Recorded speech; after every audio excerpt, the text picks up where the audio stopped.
अस्सलामुअलैकुम वरहमतुल्लाहि वबरकातुहू। हकीम कारी मोहम्मद उमर शिफाउल मरीज़ दवाखाना ज़िला ननकाना साहब से आपसे मुखातब है।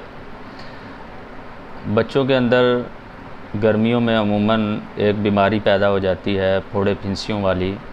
सर में ज़्यादातर इसके असरात ज़्यादा हो जाते हैं, सर गल जाता है और बाल चिपक जाते हैं और अक्सर बच्चों के कानों के इर्द गिर्द जो है कान पक जाते हैं और रेशा रेशा सा हर जगह पर पीप सी महसूस होती है।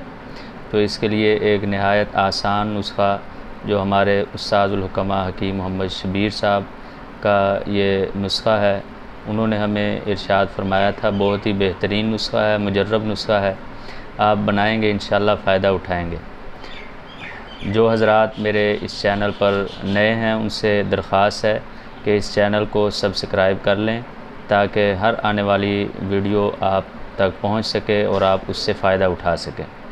तो नुस्खा इस तरह है, आपने छिलका रीठा लेना है 100 ग्राम, हल्दी 100 ग्राम, रहमत चीनी 100 ग्राम, गंधक आंवला सार 100 ग्राम।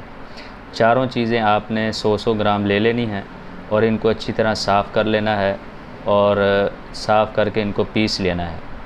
पीस कर आपने इनकी नखूदी गोलियां बना लेनी हैं या 500 mg वाले कैप्सूल भर लेने हैं या ऐसे ही चम्मच का चौथाई हिस्सा आपने सुबह शाम बच्चे को इस्तेमाल करवाना है।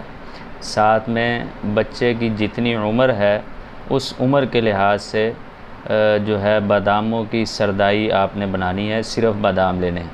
मतलब ये कि अगर बच्चे की उम्र 5 साल है तो 5 बादाम लेकर आपने उनको अच्छी तरह घोटना है और घोट कर बग़ैर चीनी के उस बच्चे को पिला देना है। तो जितनी उम्र होगी उतने ही बादाम घोट कर उसकी सरदाई बनाकर आपने उस बच्चे को ये पिला दिया करनी है सुबह खाली पेट। इंशाअल्लाहुल अज़ीज़ बच्चे के गले सड़े फोड़े फिंसियाँ हर चीज़ ठीक हो जाएगी। दुआओं में याद रखें हकीम कारी मोहम्मद उमर शिफाउल मरीज़ दवाखाना ज़िला ननकाना साहिब।